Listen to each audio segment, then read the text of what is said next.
By PC Pod or Pad, you are listening to Paid to Play. I am Rob Farker, your host for this exploration of the dangerous idea that bringing your whole self, especially the parts of you that you're worried that might make you seem silly, geeky or odd, into your income-generating life is one of the best things you can do.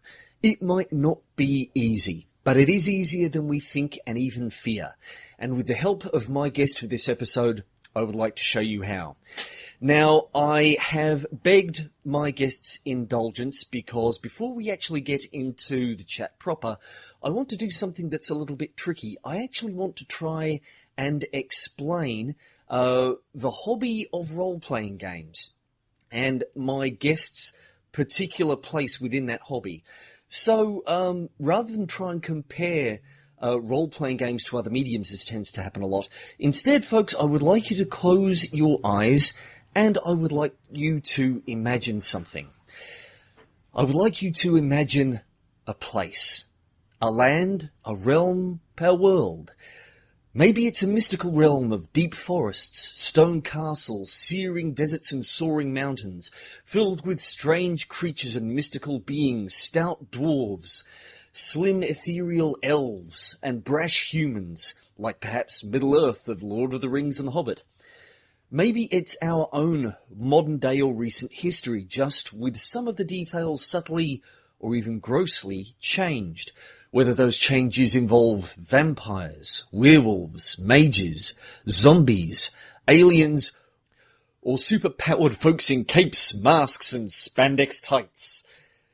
Maybe it's a grim, gritty future of concrete jungles, callous corporations, and cynical cybernetic mercenaries. Or just maybe it's even a corner of a galaxy far, far away with sleek spaceships, evil empires, and flashing lightsabers.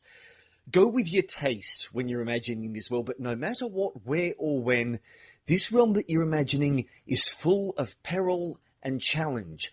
Specifically, the kind of peril and challenge that a band of, somewhere between 3 and 5 hardy adventurers would thrive in. Now, please, by all means, think about those kinds of peril and challenge, the people and things that could be creating the peril and providing the challenge. But before you start imagining that band of adventurers, stop. Imagine instead that you've roped, somewhere between 3 and 5 friends into creating this band of adventures within your imaginary place. You've told them about it, you've got them enthusiastic, they like this place you've created, and are keen to help tell a tale of adventure. Inspired by your ideas, each one of them will create an adventurer of their own that fits into your imagined realm and in with each other. Every so often, maybe once a week or once a month, or if you're unlucky, once every couple of months, you and your friends will get together for a few hours and entertain each other. You'll look at the kinds of adventurers that your friends have created, their skills, their abilities, their personalities and backstories, and craft entertaining challenges for them.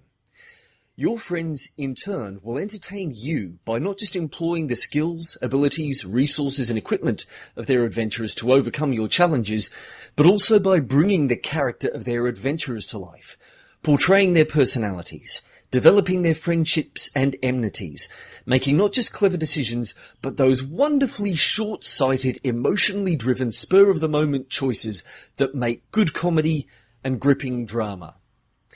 Now, don't think you're just restricted to cold challenge either. You get to play characters of your own. The friends, allies, opponents, and bitter enemies of your friends' adventurers.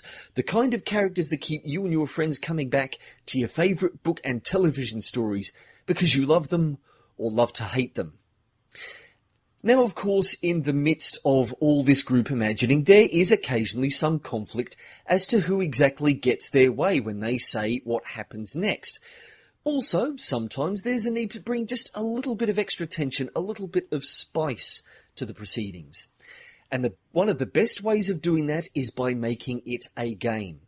Introducing elements of chance, usually through the rolling of dice, and playing by rules that allow your friends some control over that chance, optimizing their odds of success, and also ensuring that failure can be just as entertaining. You are the board and the black playing pieces. The players are the white playing pieces, if you will forgive the chess analogy. Most games give both you and your friends resources, but it's up to you to make sure that the game you make for your players is geared to their capabilities, and that they have a decent chance of success as long as they work together.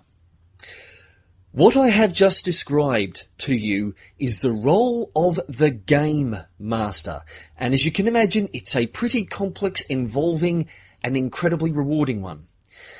This role of Game Master originated in the 70s with the advent of what is considered to be the first ever role-playing game, Dungeons and Dragons, and you likely will have heard of it because it has survived in one shape or another to the modern day. The role has at times, depending on the set of rules that you use, had other names: storyteller, narrator, moderator, even, if we go by the old venerable standard of Dungeons and Dragons, Dungeon Master. Now, in terms of the spectrum of paid to play, role-playing games and the role of dungeon mastering has kind of had an odd place. Until recent times, the only way that you could reliably earn money from the hobby of role-playing games would be to publish your own set of rules, or get a job with a company that was publishing a major set of rules, whether that would have been TSR, the company that originally put Dungeons and Dragons out, or even nowadays Hasbro. Yes, Hasbro, the major toy company, who owns Wizards of the Coast, the company that actually bought TSR out a few years back. But there are other possibilities. About 20 years ago, back in the mid-90s, when I was at university and doing a part-time job at a local supermarket, I happened to game master an adventure at a local gaming convention back in Sydney. And at the time, in order to do it, I'd had to give up a shift at work. I had the chutzpah to actually mention this to the convention organisers, who were pretty good mates. And at the end of the day, they actually reimbursed me for the money I'd missed out by losing out on the shift. Now, had I had more of an entrepreneurial spirit, I probably would have realised that there was something to it. But sadly, at the time, entrepreneurship didn't exactly come naturally to me. But it's interesting to see that nowadays, especially with the advent of the internet and ways of being able to entertain people live across the webs, that role-playing games are experiencing something of a renaissance as a spectator sport and an entertainment medium. Fans of RPGs for the past few years have been listening to podcasts of people's sessions, and nowadays with websites like Twitch, the online gaming live streaming network, and YouTube's efforts to catch up in this now lucrative field, people can actually watch other people play sessions of role-playing games live and even catch up with post-session recordings. And my guest today, Adam Koebel, is at the forefront of this revolution in getting paid to play role-playing games. He is a full-time partnered live streamer on the Twitch network and sometimes game designer. He is the game master in residence for the online tabletop role-play gaming app Roll20.net, which serves as a fill-in for the dice, pencils, maps, character sheets and other accoutrements that normally restrict role-playing games to be a purely physical get-together kind of hobby. He offers advice to game masters and players online through Roll20 videos that get posted on YouTube. He also game masters 2 shows for the YouTube channel itmeJP, which features fellow YouTube superstars as players. At the moment, he is game mastering 2 shows. Swan Song, a game set in the science fiction setting Stars Without Number, and Balance of Power, a recently started campaign which uses the Star Wars Age of Rebellion RPG rules. And as previously mentioned, he's taken his RPG playing and game mastering experience and co-designed a set of RPG rules called Dungeon World.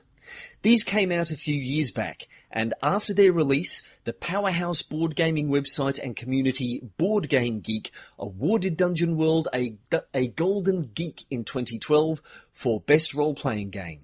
And a year after that, the Gen Con Tabletop Convention awarded Dungeon World a Gold Any for Best Rules in 2013. So, as you can imagine, as a long-time fan of role-playing games and an on-again, off-again player and DM, it is an especial pleasure to have Adam on the show to talk about how he gets paid to roleplay. Adam, thank you very much for coming on. It is absolutely my pleasure.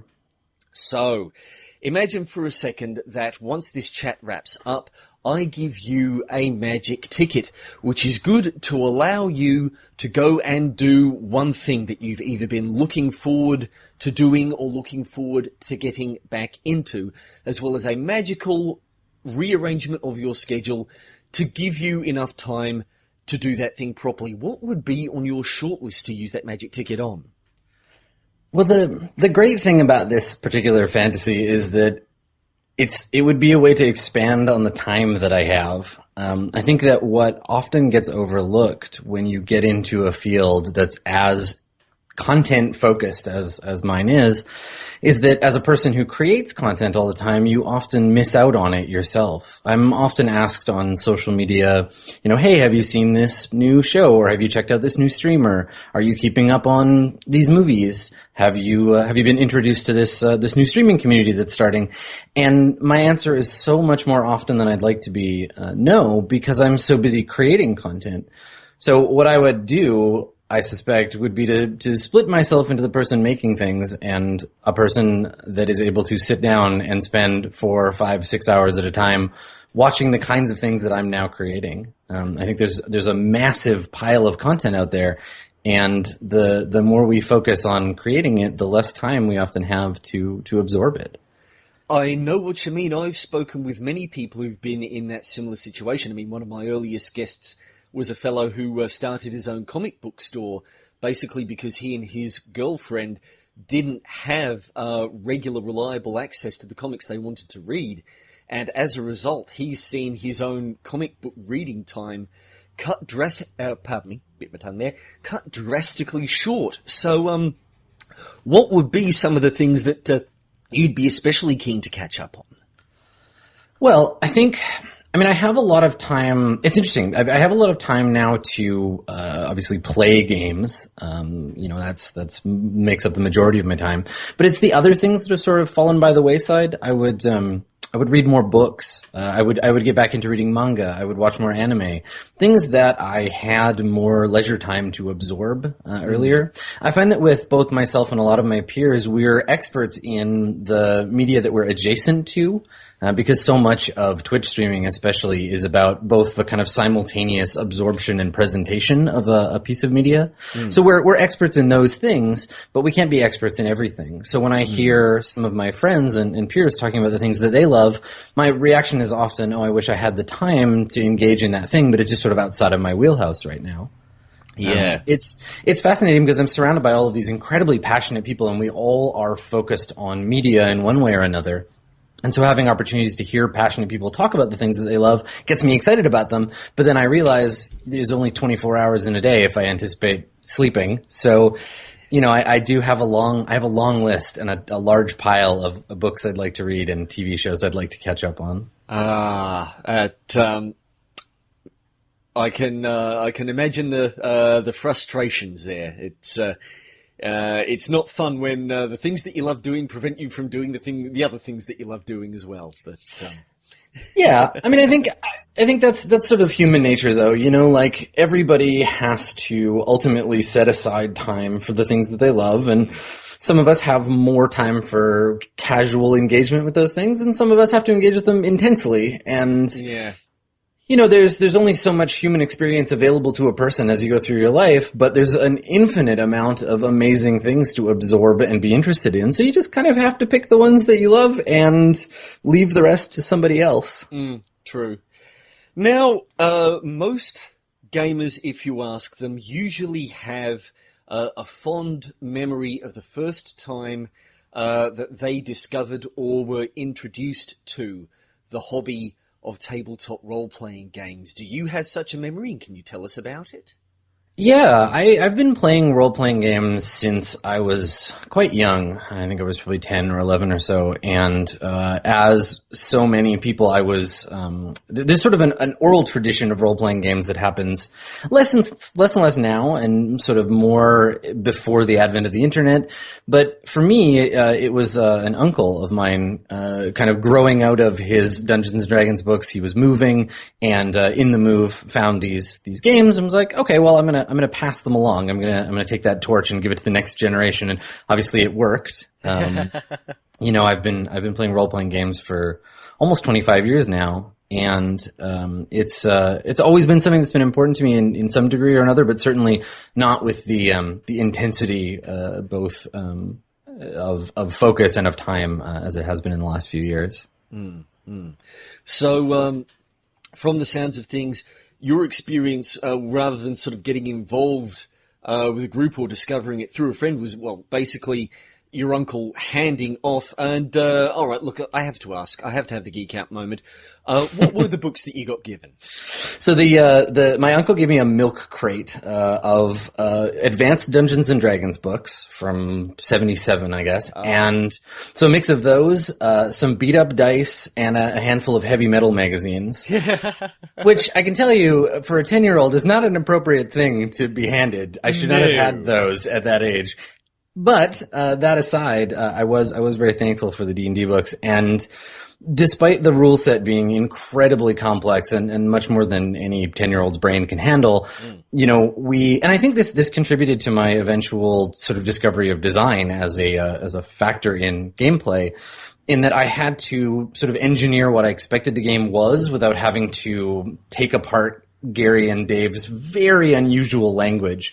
It's a strange thing to go back and to read the Dungeon Master's Guide now, because I can't imagine giving it to any person who'd never played a role-playing game before and expecting them to understand it. It's a very complex, very dense, not very well edited piece of work. And so mainly my experience early on with Dungeons and Dragons was about interpreting pictures and the names of things. I mean, what 10-year-old knows what a glaive guisarme is? So there's a lot of imagination that went into that early experience. And of course, I did eventually sort of get to a point where I was able to understand the rules and to play the game as it was written.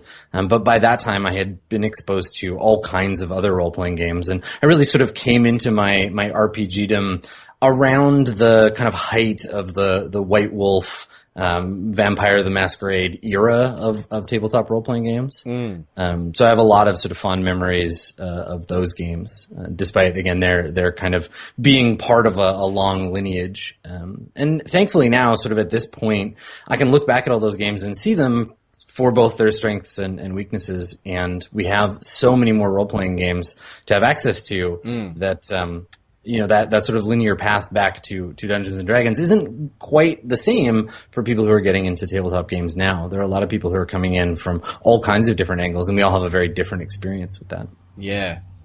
I've got to admit, my first experience with RPGs, I was actually having a little bit of a struggle remembering it at first, but it was actually when a friend of mine, I think we must have been much older than 11 or 12 ourselves, but yes, when a mate got his mitts on, in the early 90s, the red box basic set of Dungeons and Dragons.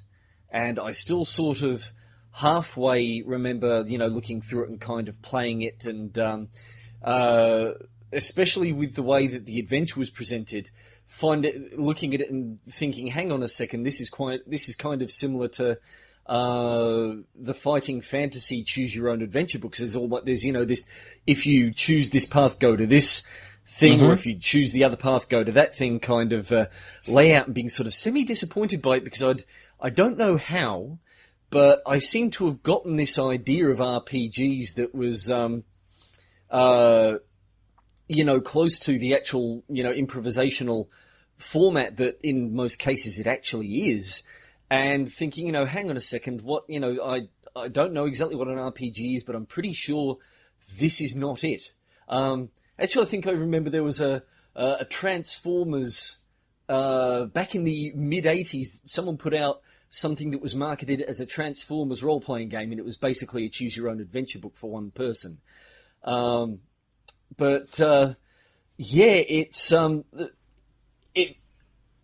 It sounds like, I mean, especially when you did discover the game, because you didn't have perhaps that social introduction. I mean, your uncle handed the rules off to you and then said, enjoy, kid, and sort of left you to work them out, and also try and rope friends in yourself. Did you, what were some of those early, having to get your friends involved and getting a regular campaign going? What were those experiences like?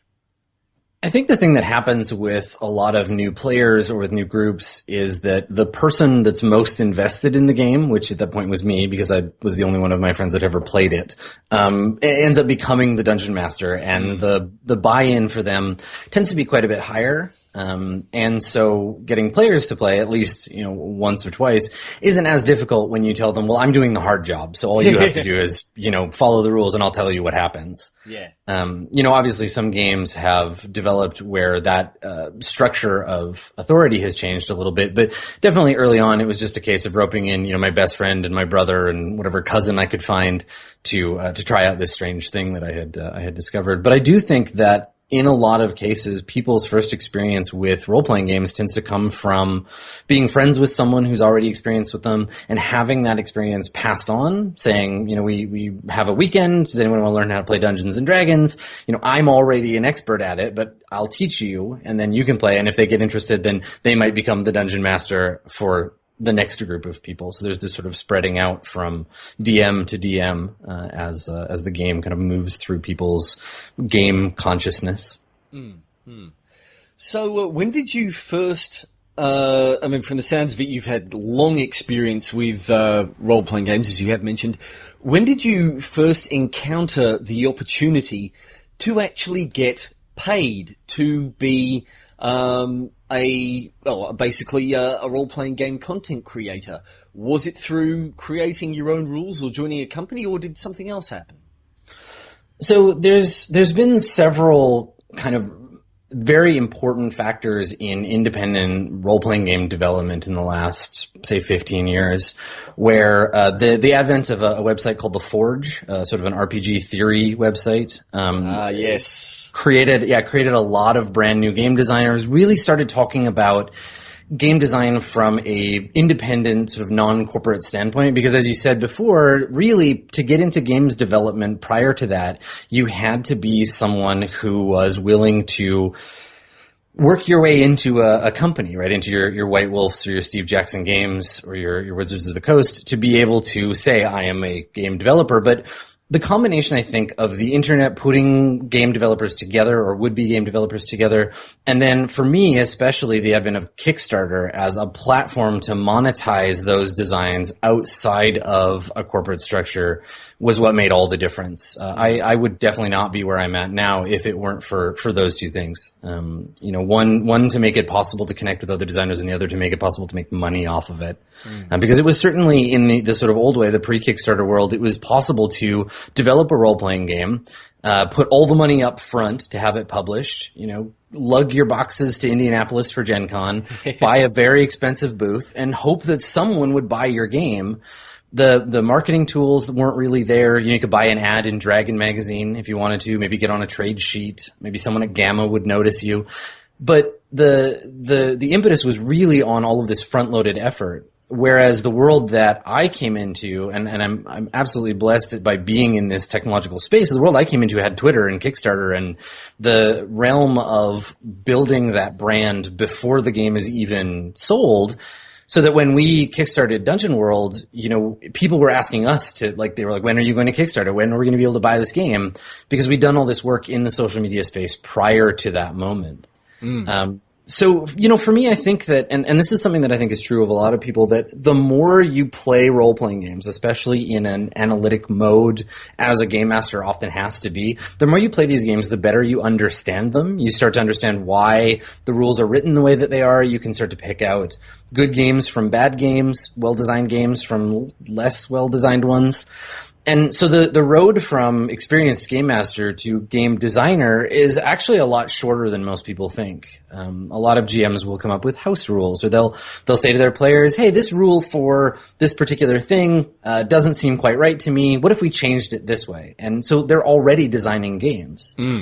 So for me, when we published Dungeon World, it was about solving a problem, right? And I think the really interesting thing is that this ties directly back to my early experiences with Dungeons and Dragons, in that I wanted to play a role-playing game that felt like I remembered Dungeons and Dragons being from when I was 12 or 13.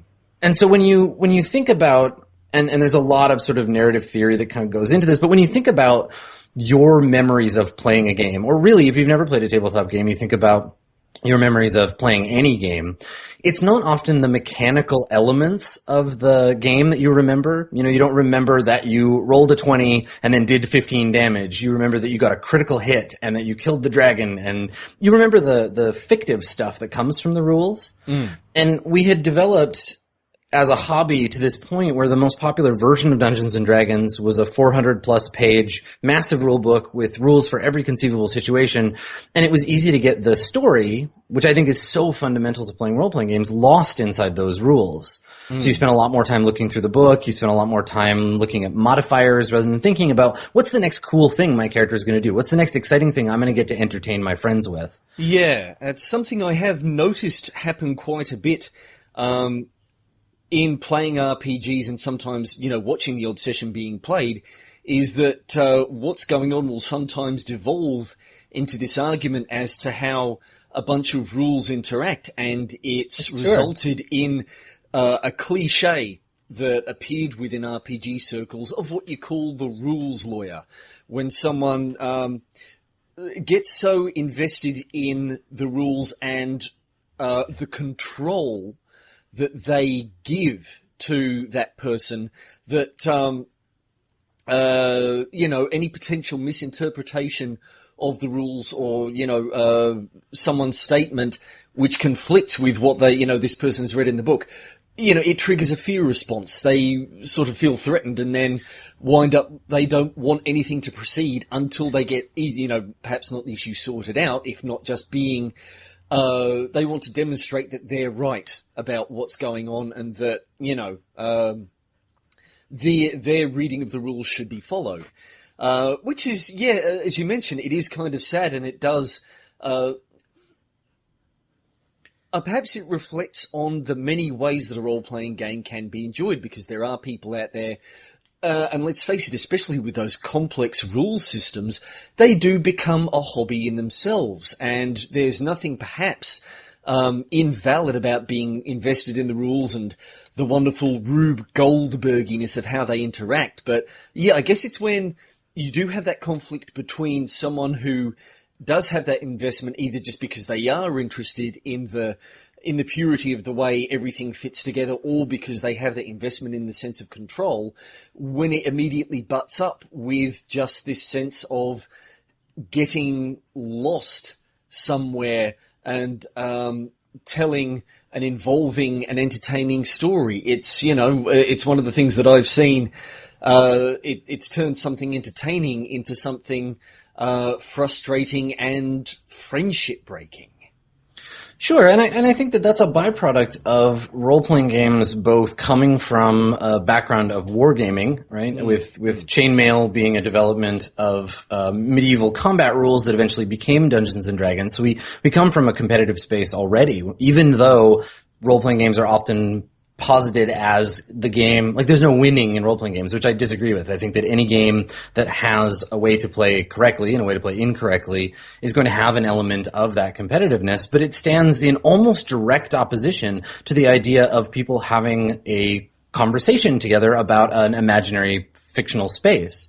And so, you know, what we wanted to do with Dungeon World, and I think that this leads into the streaming of role-playing games in a really nice way. We wanted to create a game that was more about that conversation. We wanted a game whose rules were at the table with us, and who would occasionally, the rules would have something to say, but it would be terse and it would be interesting, and then it would shut up so we could continue to play.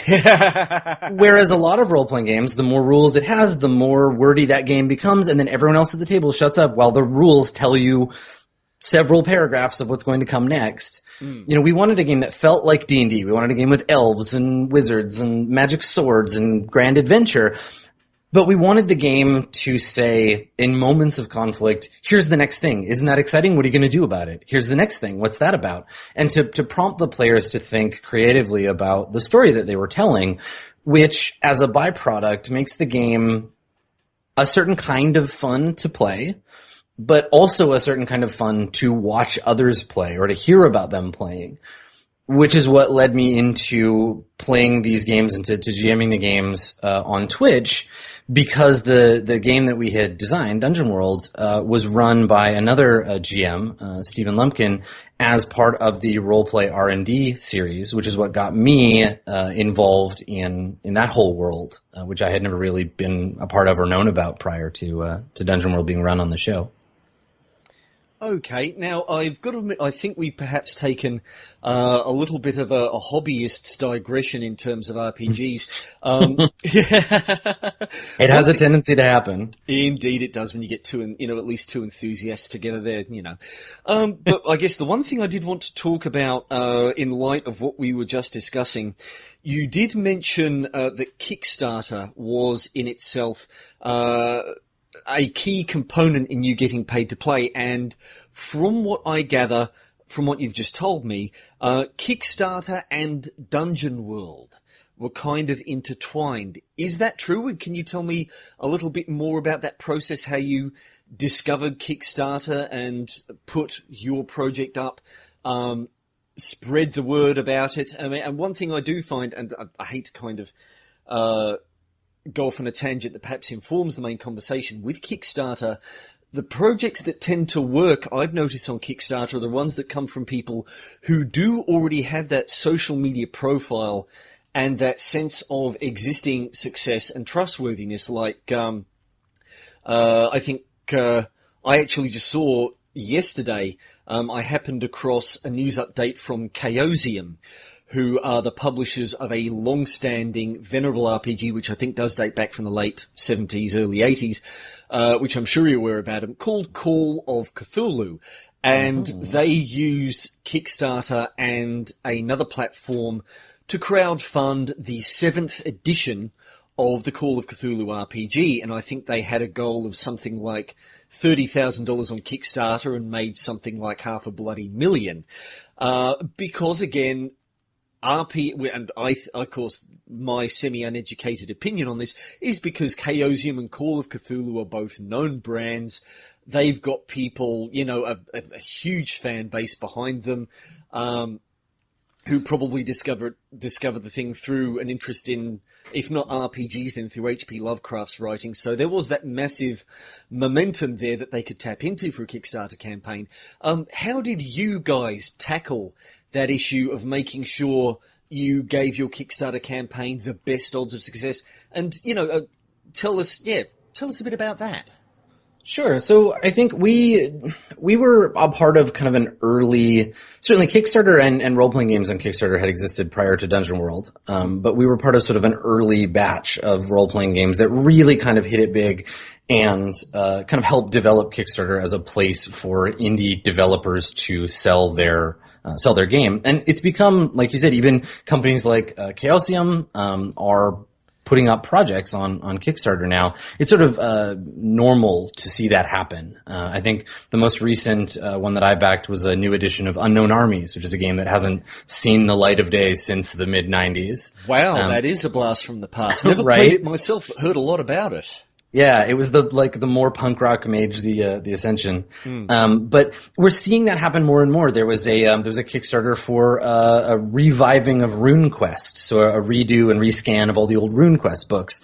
And I think that space, that Kickstarter is becoming very popular with developers of role-playing games, both new and old, in terms of funding projects that might not otherwise get to exist. And I think in part that's because the head of games at Kickstarter is a role-playing game developer himself. So Luke Crane Luke Crane of Burning Wheel. Oh, of course, Luke bloody Crane. Yeah, he's the head of games at Kickstarter. So he's got an eye for helping that space develop.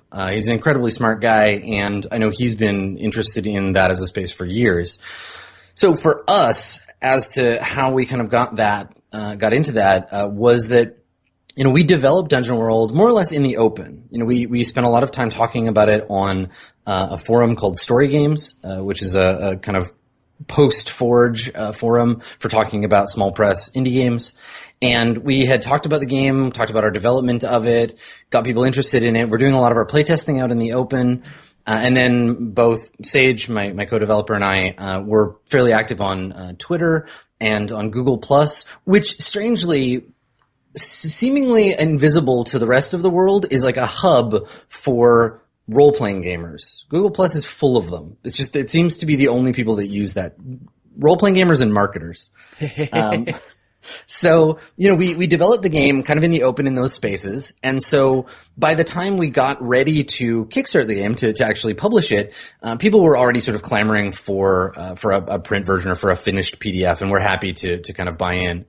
The thing I think about Kickstarter, and this is true of both role-playing games and any other project on Kickstarter, is you're really exchanging social currency for fiscal currency. You're saying, all right, I've built up this trust with you, my audience, be you role-playing gamers or board gamers or documentary watchers or clothing wearers, whoever you are. I've built up some social currency, and I'm going to trade that. I'm going to ask you to trust me, and in exchange, you're going to give me some money for this thing that I believe in, and I'm going to give you that thing. But it's a gamble because, as we've seen time and time again, there are Kickstarter projects that just don't get there, right? That money, that currency isn't enough to buy the project to completion. And so you lose that social currency you've put up. So for us, we took it really slow. We wanted to make sure that we were in a position to fulfill the promise we were going to make with the Kickstarter before we got to that point. And just like I think every other project, it took us much longer than we had hoped to resolve. But in the end, we were able to publish the game and to get us that.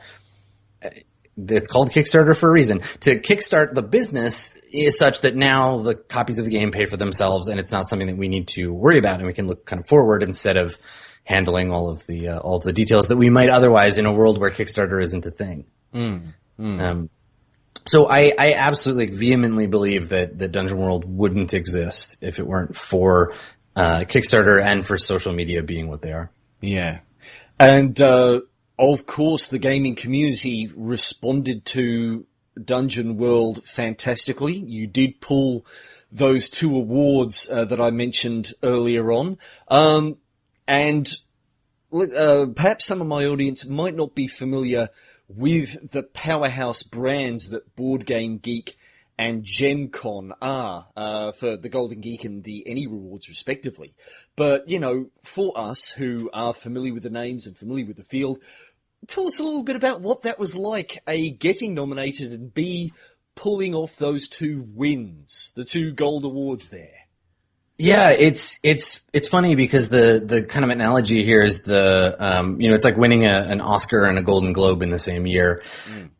Obviously much smaller because there's not that many people that play role-playing games as compared to the people that watch movies and TV shows. But for us in our community, it was a big deal. And I think part of that is that those awards really still come from a place of sort of populist engagement with a product, right? It's not just a small group of people choosing the sort of best stuff from every year, but everyone gets to have input. So because we had all that goodwill from our forum days and from Twitter and from the Kickstarter, people respected both the finished product, but the idea of the product, right? The idea that Dungeon World was a thing that they could believe in both as a game and as something that 2 guys just like them made. Yeah. And for us, obviously, it was a huge honor to win both of those awards. Every time something like that happens, every time we got an award, or now we see translations of the game being done, and every time someone translates the game, it's really fulfilling for me to see the fans engage with it in that way. It's nice to be recognized in a group of people with so much talent. There are a lot of, especially now, a lot of really talented designers and artists and people creating role-playing content that being recognized in that group is sort of extra special, I think. Yeah. Now, one thing I do have to ask, while all of this was going on, I imagine that you were in similar circumstances to probably a lot of people who are listening to this podcast, where you had some sort of day job or other thing that was paying your bills at the time. What were your life circumstances like while you were trying to turn this, this project of yours into a going concern on Kickstarter and then, later becoming its own self-supporting thing, as you mentioned, where basically the sales of the books paid for themselves? Yeah, I mean, I think that's one thing that is sort of hard to recognize, that the only data that's available to people, if you're curious, if you're like, I want to make a role-playing game, how much time or money might that cost? How much am I going to need to engage? There's not a lot of data there, right? The only information comes from how many copies get sold in gaming stores. We have some information about digital copies that get sold through things like drive-through. But for a fledgling game designer, really the answer to that question is a big shrug and it depends on your game. So for me, and for Sage as well, like we both had very demanding full-time jobs. Sage is a software engineer, and I was in advertising at the time.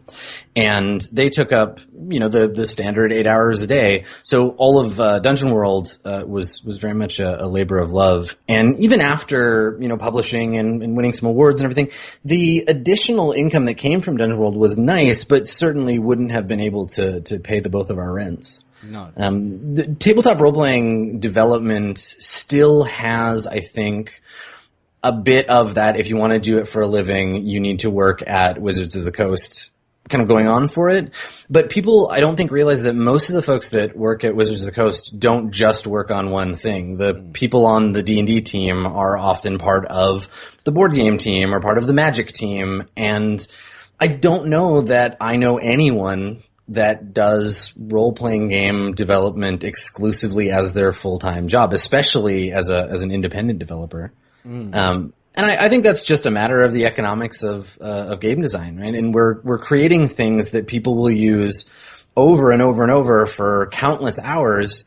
And so the return to give more money to the same person has to come from development of additional supplements. It's not like a movie that you watch and you've got your 2 hours worth and you put it on the shelf, or you put the download aside and maybe you'll go back to it, but that 2 hours is what you paid for. Role-playing games will get you hundreds or thousands of hours of content and for very little money based on that experience. So I think most people that I know see role-playing games as a labor of love, as an art that they they dedicate themselves to, and then supplement additionally. And for me, it was supplementing a job in advertising, which actually isn't that much different than game design in a lot of ways. Okay. Did you ever encounter that sort of trouble? Given that you've mentioned the similarities between the two aspects, again, where you would get home from doing your day job in the advertising area, and I guess Sage would also, you can sort of, for me anyway, the parallels between what software engineering must be like and to a certain extent game design. Did you find yourselves getting home and just sort of going, oh God, that's right, I've got to work on Dungeon World. I'm already burned out from doing the same stuff 9 to 5, No, there are phases in game development where you hate your game. You usually immediately after you've released it, you don't ever want to look at it again. And during the development when you get stuck on things. But I think overall, it was a really energizing process for me because it was creative in a very different way than the work that I was doing at work. The other thing too is that Sage and I live in Vancouver and Sage lives in Seattle, and we designed the game asynchronously. So we would develop over email. We used Dropbox really heavily to develop the game. And it was something that I could work on in bits and pieces and then send what I had worked on to Sage to do his part. And we, passed it back and forth. So it felt less like, okay, I'm going to work on Dungeon World for the next 4 hours, and more, I'm going to do my part, which will take me an hour or 2 hours or 10 minutes. I'm going to send it off to Sage. And then when he's done, he'll fire it back to me. So it was kind of long game of tennis that we were playing with the game until we were ready to release it, which made the development maybe a little slower than if we just sat down and like really hammered it out. And there were certainly weekends where we would do that, but it also gave us the room to continue being people and not just game designers. Yeah. And in the meantime, I imagine you guys would have had games of your own going on, in part to supplement your experience with game rules, and of course in the main because that's your hobby and that's what you love to do and you've got good mates you love to do it with. Yeah, and that's the thing too, is that you have to be a bit careful. I imagine it's like any creative endeavor, you have to be a bit careful that you are allowing yourself to absorb other things in the same school as what you're doing, but not so much that it pushes out your own ideas or replaces them. Yeah. We played a lot of Dungeon World, but we also played games that were peripheral or related to it. I played a bunch of different versions of Dungeons and Dragons. We played a lot of Apocalypse World, which obviously has some influence on Dungeon World. And, I think for a while, several years, certainly, there wasn't a game that I played that wasn't in some way an inspiration for or a kind of experiment around an idea I had in Dungeon World. You really do have to dedicate yourself mentally to the game that you're building, I think. Okay. One more thing I want to ask about that period is it's commonly said that it takes 10 years to become an overnight success. Can you give us a rough idea how long it took between, you and Sage sort of looking at each other? I mean, if that was how it happened, and even if it was a virtual exchange of emails rather than just a light bulb moment in a shared physical space, when you sort of looked at each other and said, hang on, I think we've got something here. We can, we could make a game of our own out of this. We know what our problems are and we know how we want to solve them. To when Dungeon World became that sort of self-sustaining product. I assume it was a few years. Yeah, I would peg it at around, like, it's blurry at the beginning and blurry at the end, right? Because it's hard to say when Dungeon World was like really finished. I guess once we had released the PDF and the book and the Kickstarter had been fulfilled, we could call that sort of the end of the creation span of Dungeon World. But it started so blurrily. Sage and I met at a gaming convention in Seattle, just a little indie one, and had been talking about some similar feelings we had about early Dungeons and Dragons.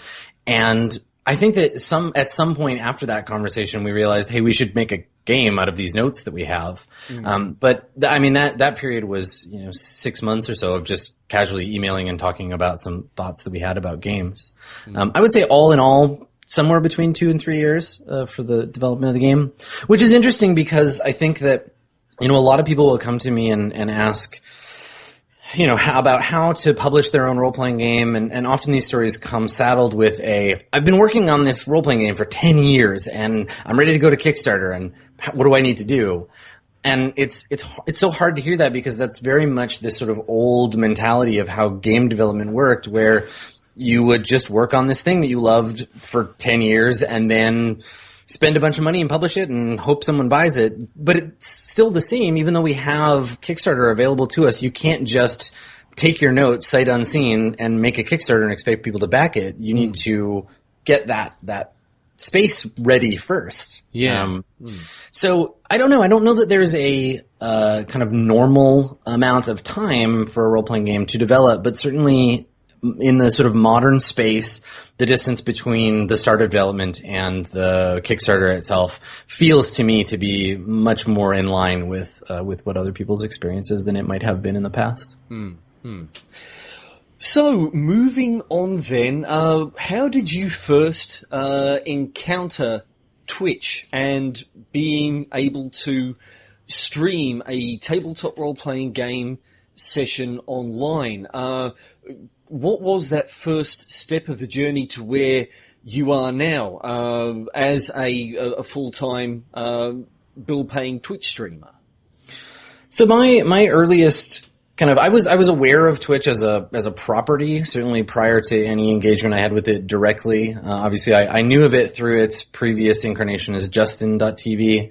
But my first real kind of brush with Twitch as a thing was when some friends of mine let me know through Twitter that some folks were playing Dungeon World on Twitch and asked me if I had noticed that. And so I went and I checked that out, and I wasn't really big in, at the time, the sort of esports scene or the streamer scene. And so, I saw it and I was like, okay, here are some people playing Dungeon World. That's really cool. And, I mentioned it to some folks and got in touch with JP, whose channel it was, and with Steven, who was the GM. Aha. And I said, hey, you're running the game, and I'm the developer. Do you need any support? Is there anything, you have any questions about the rules? I'd be happy to, make some custom content for you if that would be a cool thing. And I started a conversation with Steven about that because he was running the game. And from there, we met in person at PAX East. I think about 3 years ago now, and at PAX we had a conversation, and he introduced me to JP and to DJ Wheat, who was playing in the game, but who's also one of the members of the community team for Twitch. And so we started talking about some ideas that I had for role-playing games on Twitch in general, and then JP invited me to GM on his channel.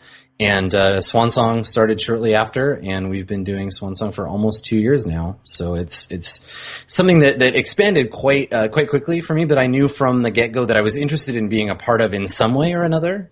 Making it my actual job came, several months after doing it casually. For a really long time, I was just GMing Swan Song and participating in the show regularly, but not as something I considered to be sort of a career-focused thing. It was just kind of playing a game with an audience, and it was sort of neat at the time.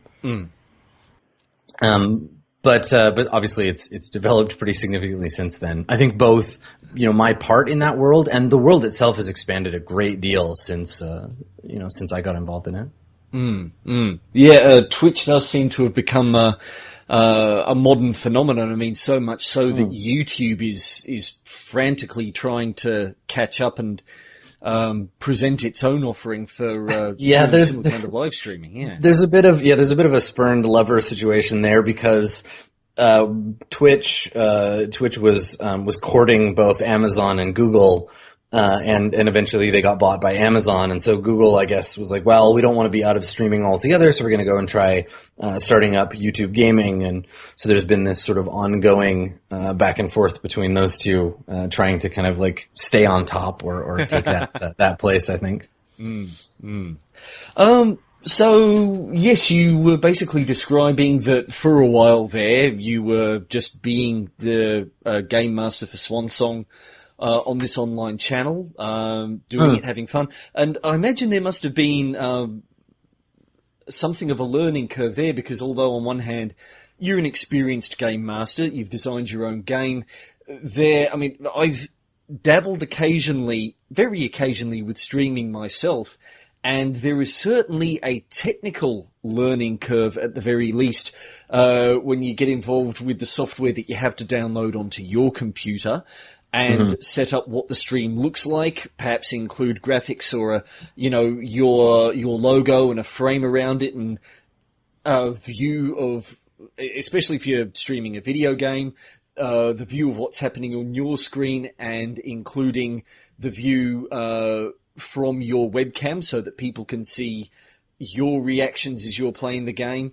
But on top of that, there is this whole thing of actually, with the tabletop RPG, and having watched a few of the Swan Song and similar videos, where you're doing it online, you've actually got to incorporate yourself as well as the feeds from all the other players. If you're using some sort of online platform like Roll20, you've got to incorporate the screen of that as well. So yes, it's one hell of a technical endeavor. What was your experience of that learning curve getting involved in Twitch like that? Well, what's great about creating content on the internet is that unless you go to some drastic ends to get rid of it, everything you've ever created is permanent. It's available to anyone. So a person could, and this is a great sort of bookend for me, a person could go and look at, for example, my playthrough of Fallout 4 and compare it very directly to a YouTube video showing my playthrough of Fallout 2, which was the first game that I ever streamed. And in the Fallout 2 playthrough, I have a different mic, I have one monitor, I don't have any specialized equipment. I still have a lot of interesting things to say, I hope, but it comes through much more crudely, I think. And then now, if you were to look at my office space and compare it, it's obviously much more designed for that streaming experience. And what's interesting is that I think that a lot of people, I have obviously a hard time describing my job to people because I have to describe, what's a role-playing game? What's Twitch? What's live streaming? How does this thing work? How do I get paid for it? It's quite complicated, but I think that a lot of people dismiss streaming as, oh, you just get paid to play video games. You play video games for a living, which is certainly a part of it, but you have to multitask. You're your own producer. You're the talent on screen. You're the cameraman. You're the lighting director. You're a one-person production crew, and you're trying to create high-quality content, but also, while you're managing all that, you're trying to be entertaining. And in the case of game mastering, it's, often 4 hours of improvised storytelling with 4 or 5 or 3 other people. It's quite a lot of complex stuff. And I think for me, coming into it, I've always been comfortable in front of audiences. I like talking to people, especially about things I'm passionate about. So there was a natural fit there. It was something I was already doing a lot of in my advertising career. I did a lot of pitching and talking to clients and getting people excited about things. So that part was easy for me, but like you said, the technical stuff, I think, develops over time. You learn new tricks and you learn how to use software and you figure it out as you go. But thankfully, Twitch has this kind of frontiersy feeling where smaller streamers are often, I don't want to say forgiven because I don't think that it's something to be forgiven, but they're encouraged during times of technical infancy, I guess. So you'll see a new streamer who doesn't have a complex overlay. They don't have a high resolution on their output. Maybe their computer isn't quite up to speed to get the full 60 frames a second at 1080p. But people are really encouraging of that because there's this idea built into Twitch as a thing that anyone could do it. It's a very democratic space where if you want to stream, you can try to find a niche in which to do that, regardless of what your sort of talent set is, and you'll get better. And people like watching people get better at it. For me, my earliest solo streams outside of JP's channel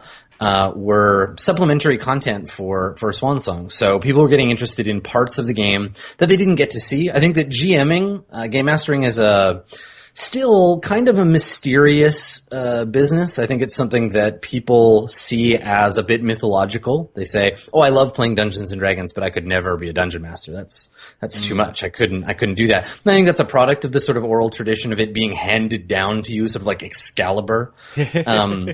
But it's, and part of what I do is I try to demystify that. And so, I would run these, what we called the Swan Song GM turn on my channel, where I would talk about how I prep between sessions and the kinds of plans that I have for the world, and really kind of let people behind the curtain, right, to come back and see the Wizard of Oz for what it really is.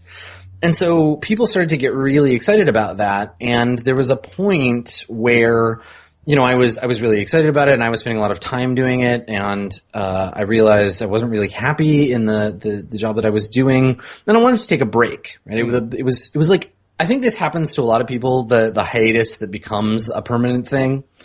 So I had a conversation with advertising where I said, "It's not you, it's me," and I left the firm that I was at, and I said, "Okay, I'm gonna take a short trip, and I'm going to come back, and I'm going to do streaming for a little bit just for fun, and then I'll find a real job." But that never happened. The audience that I had been lucky enough to build over at itmeJP and through my own channel, just doing casual work, was big enough that it would support me doing that, at least during the time where I wasn't working. I was made a Twitch partner fairly shortly after that, and I've been lucky enough since, it's been about a year now, I've been lucky enough since then to have continued to grow at a pretty alarming rate. It turns out that people are interested in not only watching stories of spaceships and lightsabers, but learning how to be better at telling their own stories and to examine the media that they're looking at, whether it's movies or video games in my case, and to understand how those stories relate to telling stories on their own. A lot of what I talk about on my channel is what kinds of things make up a story? What tropes do we see in video games that we can apply to our own experiences at the table? And so, thankfully I have an audience for that that's willing and able to pay for the content that I make. And that's sort of what my day-to-day has become. That is absolutely fantastic. And from the sounds of it, as you mentioned, you're not just streaming. Of course, you're not just involved in the live streams for Swan Song and now Balance of Power and the previous streams that you've done, like Mirror Shades and all the others. And you're not only putting up videos as a Dungeon Master, but you're also doing, as you mentioned, Fallout 4, Fallout 2, and I think at the moment you're also streaming some other games that you're playing through right at the moment. So it seems like you are keeping quite a diverse portfolio in that space. Yeah, and I think that one thing that has happened in sort of the game space is that people still see role-playing games and video games as quite separate experiences, but for me, I try to bridge the gap between the two, because I think that playing role-playing games is a very active, empowering experience for people, and I want people to be more comfortable doing it and to feel better prepared, and I also want to show them that one way that you can be prepared, one way you can be better at being a game master is just to play games with a critical eye. Think about how game developers are telling their story, and once you can start to do that, it can really improve all kinds of ways that you're telling stories in your life, not just with tabletop role-playing games. Mm. Okay, so let's talk a little bit about more of the income side of things. So you took that sabbatical from your full-time job. Presumably you did still have the holiday. You didn't wind up going, before I head off, I'll do a little bit of streaming, and you never wound up going. Was that right? Yeah, I mean, it was a holiday at the time. I went to Boston for PAX East that year, and I still do those things, but now they're work events instead of just holidays. So my idea of a vacation has changed somewhat since then. But yeah, I was able to take a month or so and then come back and start working in my new career, which at the time I wasn't even aware was going to become it. But so I took a little break from the working world, but it was much shorter than it was anticipated. Yeah. So how did you actually go from coming back from that break, starting to stream, to that point where all of a sudden you looked at, your income from Twitch and went, holy crap, I don't need to go back to my day job? Well, it was a combination of things for me.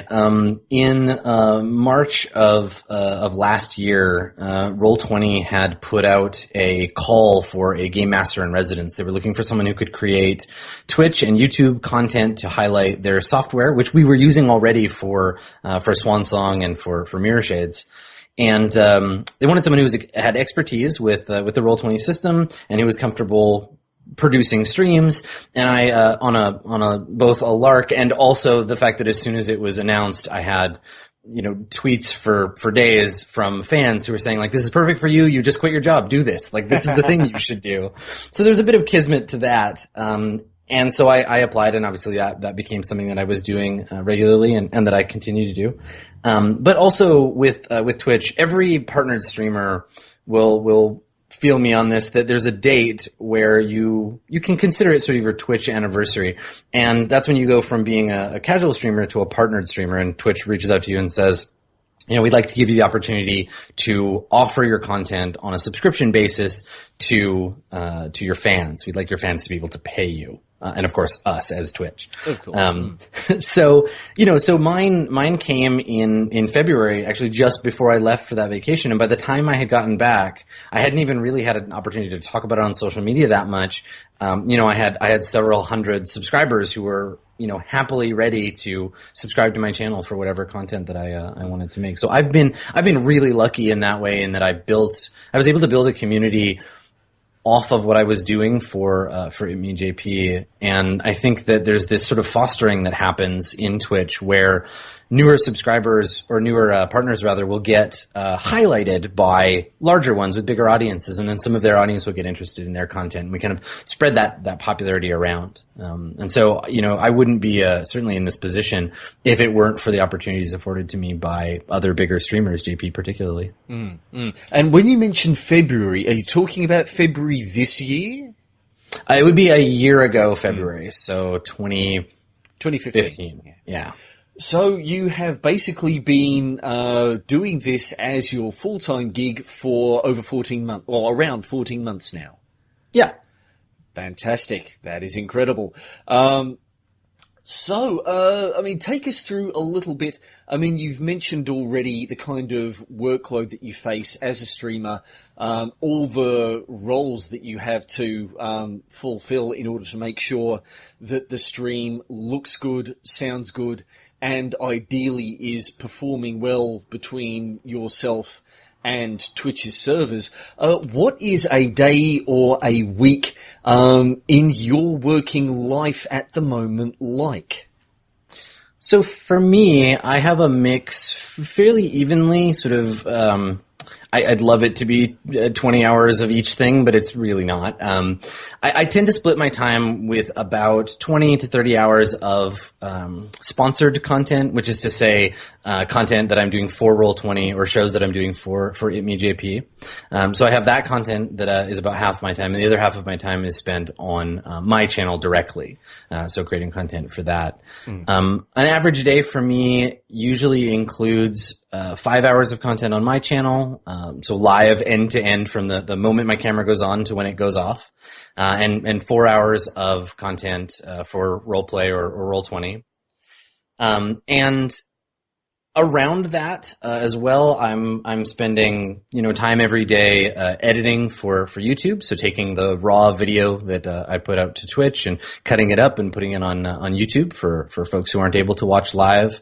And then there's game prep for GMing. So taking notes, brushing up on rules, and then occasionally having meetings, which is maybe my least favorite thing to do in life, coming from advertising where it's all meetings. But thankfully those are mercifully short and with good people, so I don't have to do that very often. It's quite a solitary experience outside of the stream itself. I love streaming in that I get to engage with, hundreds of people at a time, sometimes thousands, about content in an exciting way, and I get to create that stuff when I'm playing role-playing games. But other than that, it's a lot of kind of maintenance work and making sure that the stream is the best that it can be, doing troubleshooting and setting up equipment in the studio, that kind of thing.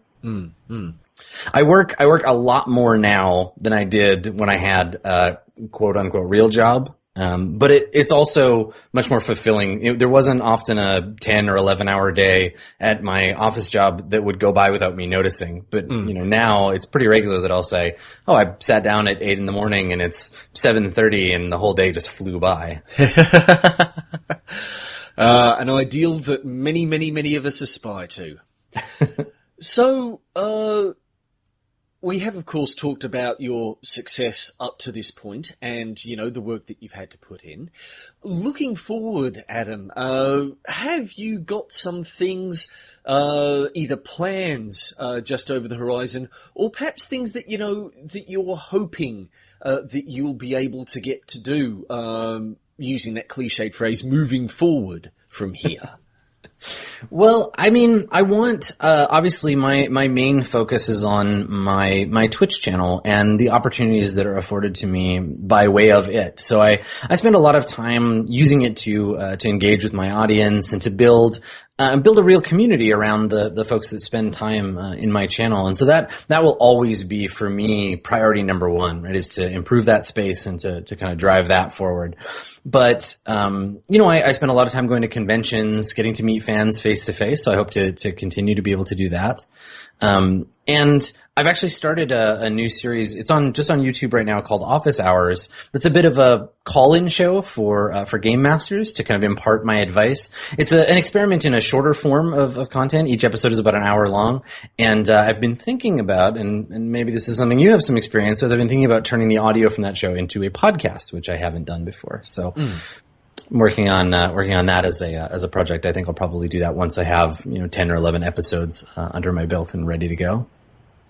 No worries. I can immediately think, heck, of course, I've been doing this for a good while now, so that would be something I'd be happy to help out with. I can also think of a few people in the podcasting community who would certainly be keen to who probably have a lot more experience than I do, especially with regards to getting launched and making sure it's as strong out of the gate as it can possibly be, whereas this was kind of just a curiosity and an interest that has slowly been building momentum and enthusiasm as it's gone. But yeah, that sounds like a cool idea, especially in terms of getting you the extra audience who perhaps, you can engage them while they're not having to sit down and watch and listen to a video. They can have you between their ears on the commute or while they're out exercising or just, doing housework, that kind of thing. So fingers crossed that'd be a fantastic expansion. Yeah, it's something I'm really looking forward to kind of dipping my toe into. I think that there's an opportunity there for, like you said, sort of separating the content from the platform a little bit and letting people take it with them. And as much as I would love to assume that people can't possibly imagine tearing themselves away from a video of my face, I'd like to think that it's the thought that counts. So we'll see how that goes. It's something I'm looking forward to trying out at least. Yes, no, that's one of the downsides of I would say going to podcast is that it limits people's exposure to your epic beard of epicness. It's true. Okay then, winding up. If there were 3 things that perhaps you've discovered throughout your process, whether developing a dungeon world, getting involved with Twitch streaming, whatever, or that just general landscape of getting paid to play, that you think would help someone who is just starting out themselves or maybe is just, on their way and hitting a few roadblocks, what would those 3 things be? I think the thing first and foremost in my experience, and this is of course only my experience and that everybody has a different lived world than I do, but in my experience, there's this mythology about anything to do with work that we're taught that hard work and stick-to-itiveness is all one needs to be successful. And I feel like that's certainly true, that having a good work ethic and being willing to put aside time to work on the things that you're passionate about really is important. It's almost more important to seek out opportunity and know what to do and be brave enough to jump on that opportunity when it comes. Hard work is good for farming and grazing, but opportunity is where hunters live. And sometimes an opportunity is about seeing something happen and being ready to jump on it. So by all means, keep working at the things that you're working at and be intense about the time that you're putting into them, but keep your eye out. And to that point, sort of the second thing that I would say is get involved in communities, right? Community is huge. People are social creatures by nature. And for me, so much of my success has come from just being a fan first. It goes all the way back to that conversation we had earlier on about how I wish I had more time to keep engaging with the communities of people doing work like me, because that's where opportunity comes from, right? If you want to be a Twitch streamer, for example, the best place to start is spending time in the kinds of channels that you look up to, right? So many streamers have a history of being moderators or just regulars in other channels first, being noticed by that community, developing a reputation and building up that social currency, and then having an opportunity themselves, so that when you're ready to turn on your very first stream, you have people who already know you. You can say, I'm a moderator for these 3 channels. You know my username already. Now it's my turn. I want to try something. Maybe you'll come and check me out. We've got some social currency built up. So engaging in communities, whether they're directly related to the things that you care about or they're about communities about you as a person that might be related to those things in some other way, get involved. Get to know people who do the things that you like. And that definitely will help create those opportunities for you. And then as a third point, I think be willing to try new things, right? Don't be scared. Every new thing any person has ever done is a little terrifying. And if it's not a tiny bit terrifying, you're probably doing it wrong, because opportunity is scary because it represents risk. It represents the chance that things might go wrong. And obviously take safe risks, right? I'm not saying just quit your job right now. Just do it. I mean, that would be fun, I'm sure. But Take calculated risks, but take risks nonetheless, right? Put yourself out there, because if you don't, you're always going to be limited by the sort of reach of your arms, right? If you stay home where it's safe, you're not going to get those opportunities. So being willing to be putting yourself out there, engage with the community, and recognize when opportunity arises, that's for me sort of the primary way that you're going to get at being successful, right? Give back to the communities that you're interested in and build that social currency, and they're going to come back to you. Now, where can, after hearing this episode, people go to find you online? So the best place for me is going to be my Twitch channel, which is twitch.tv/Adam Koebel. If you don't know how to spell my last name, you can find me at Twitter, at Skinny Ghost, and I've got links there. If you want to check out my back catalog, I have hours and hours of video, and that's available on YouTube, in the various places that I do work. So at itmeJP, MS Roll20, and at Skinny Ghost on YouTube. And from there, the wide world of the content that I create will be laid out before you. And a whole heap of it there will be for anyone who cares to venture to it and get themselves lost down the Adam Koebel rabbit hole, as it were. We realized the other day, I guess it wasn't the other day now, but months or so ago, we realized that there are now more hours of Swan Song content than there are hours of Star Trek: The Next Generation episodes.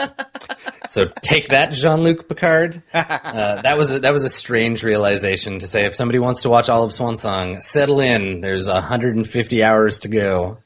Wow.